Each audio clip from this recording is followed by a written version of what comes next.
चल। ध्रुव जी का हाथ पकड़ के नीचे गिरा दिया। ध्रुव जी बेचारे रोते रोते घर आए।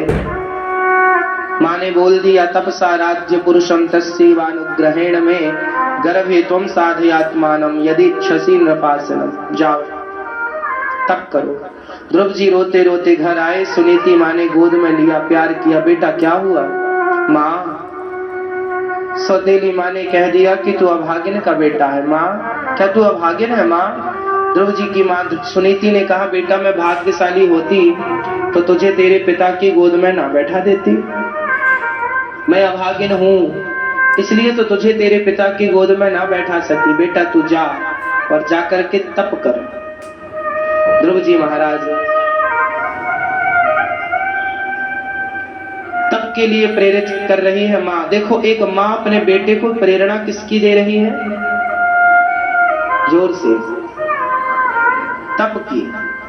मतलब माँ अपने बेटे को क्या बनाना चाहती है? मजबूत।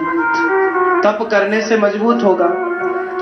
पहले की माँ सुनीति जैसी माँ अपने बेटे को तपस्वी बनाती थी और आजकल की माँ अपने बेटे को जूजू बनाती है। जूजू।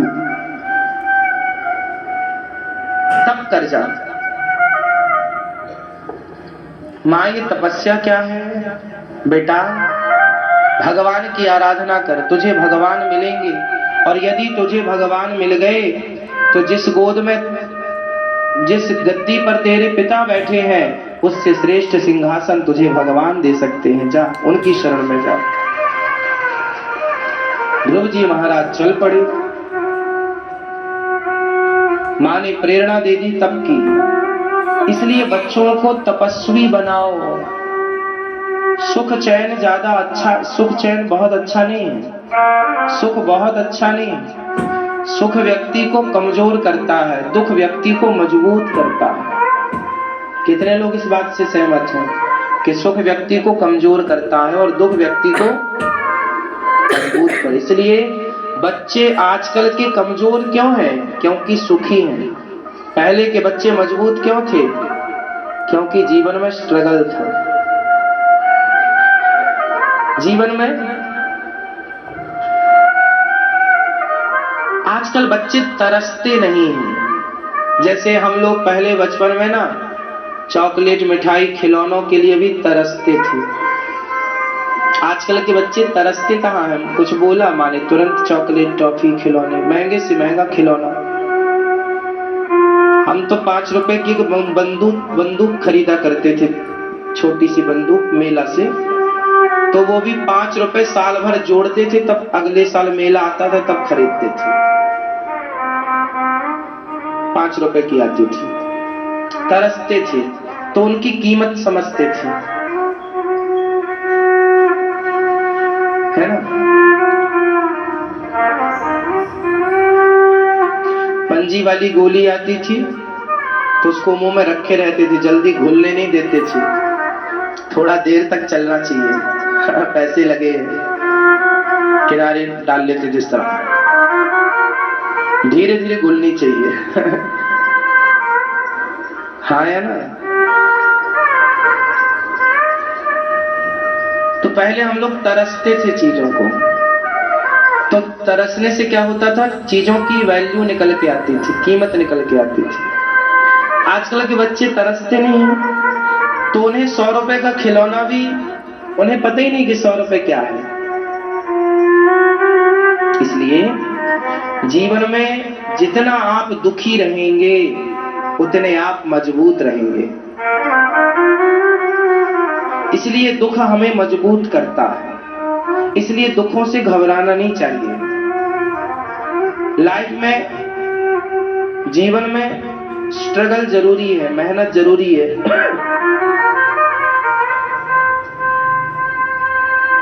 ध्रुव जी महाराज ने माँ से कहा, माँ ये भगवान कहाँ है? माँ ने समझाया। अब देखो ये सवाल खड़ा हुआ, ये सबका सवाल है। बताओ भगवान कहाँ है? कहाँ है भगवान? जोर से। सब जगह भगवान है। तो भगवान यदि सब जगह है तो दिखते क्यों नहीं? यदि आपने एक प्रश्न का उत्तर दिया तो दूसरा खड़ा है। भगवान सब जगह है, ये बात आपकी बिल्कुल 100% सही है। ईश्वर सर्वव्यापी है, हरिव्यापक सर्वत्र समाना, सर्वम खलविदम ब्रह्म लिखा है, तो दिखता क्यों नहीं है? अब ये प्रश्न है, क्यों नहीं दिखता भगवान? उत्तर दो।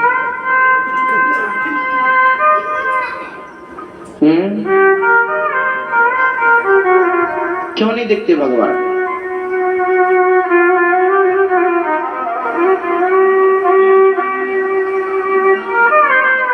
मन होना चाहिए। मन तो है ऑलरेडी आपके पास,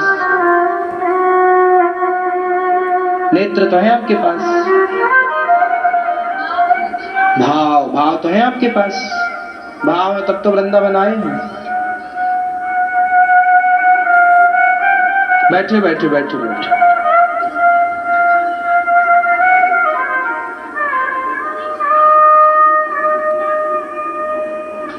भगवान क्यों नहीं दिखते, ये बहुत बड़ा प्रश्न है। तो मैं आपको इसके दो उत्तर देता हूं। पहला उत्तर तो ये है कि ये प्रश्न ही गलत है। पहला तो ये कि ये प्रश्न ही, और यदि सही भी है तो अभी मैं इसका सही भी उत्तर दूंगा। पहले जैसे लोग कहते हैं ना भगवान है तो दिखते क्यों नहीं? भगवान है तो दिखते, ये प्रश्न गलत है। कैसे गलत है? ये ऐसे गलत है कि भगवान दिखते हैं, भगवान तो दिखते हैं, आप पहचान नहीं पाते। भगवान तो सामने ही है परंतु हम उन्हें पहचान नहीं पाते। इस हिसाब से प्रश्न गलत है। इस प्रश्न को गलत सिद्ध कैसे करें? आओ गलत सिद्ध करते हैं, फिर इसे सही सिद्ध करेंगे। ठीक है, इसे हम गलत भी सिद्ध कर सकते हैं और इसे हम सही भी सिद्ध करते हैं, और दोनों को आपको समझाएंगे। समझो, हमारे सामने अखबार है, क्या है? लेकिन अखबार है तमिल भाषा में, तमिल का अखबार है, तमिल भाषा में। अब बताओ उसमें कुछ लिखा है या नहीं?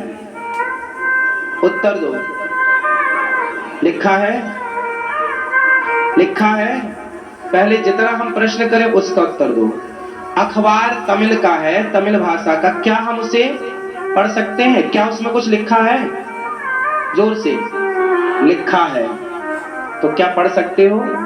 हाँ, लिखा तो है, हमको पढ़ना नहीं आता। क्यों नहीं आता? क्योंकि हमको उसकी भाषा का, उसी तरह जैसे अखबार में लिखा तो है पर हमको पढ़ना नहीं आता, उसी तरह ईश्वर तो कण कण में लिखा हुआ है, हमको पढ़ना ही नहीं आता उसको। माँ ने कहा सब जगह है, दिखते क्यों नहीं? माँ ने समझाया बेटा दिखते हैं, बस पहचानने की देर है। जाओ तब करो, जाओ। ध्रुव जी चले तो रास्ते में नारद जी मिल गए। नारायण नारायण, बेटा कहाँ जा रहे हो? मैं तपस्या करने जा रहा हूँ। क्या करोगे? प्रभु को पाऊंगा। क्यों पाओगे? उनसे कुछ बातें करनी है, कुछ कहना है। क्या आप मुझे उनका पता बता सकते हैं गुरुजी? हाँ हाँ, सुनो, तुम्हारी उम्र बहुत कम है, 5 साल के हो। जाओ अपनी माँ का दूध पियो। तुम्हारी उम्र ये तपस्या करने की, भजन करने की नहीं है। ध्रुव जी ने कहा नारद गुरुजी, कोई तपस्या करने की भी कोई उम्र होती है क्या? नारद जी चुप रह गए। भगवान की भक्ति करने की क्या उम्र है? भक्ति कब करनी चाहिए? भगवान की भक्ति कब करना चाहिए? अच्छे काम कब करने चाहिए? बुढ़ापे में, जवानी में, लड़कपन में। भक्ति कब करनी चाहिए?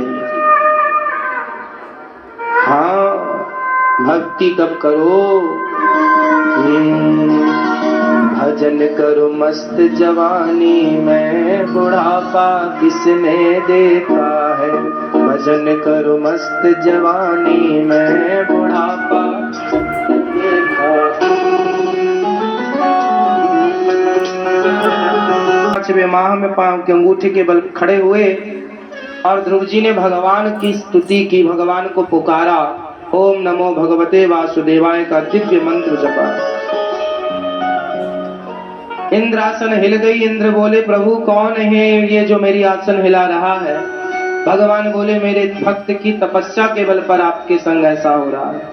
इंद्र ने कहा, तो प्रभु जाकर दर्शन दो। भगवान बोले, ध्रुव जी जैसे भक्तों को मैं दर्शन देता नहीं, ध्रुव जैसे भक्तों का तो मैं स्वयं दर्शन करता हूँ। और भगवान दर्शन करने के लिए प्रकट हो गए। ध्रुव जी की आंखें बंद थीं। भगवान ने पुकारा, ध्रुव जी ने नयन खोले और ध्रुव जी ने भगवान की दिव्य स्तुति की। भगवान ने कपोलों पर शंख का स्पर्श कराया और ध्रुव जी ने जाग करके कहा, यौन्तः प्रविश्य मम वाचमिमां प्रसुप्तां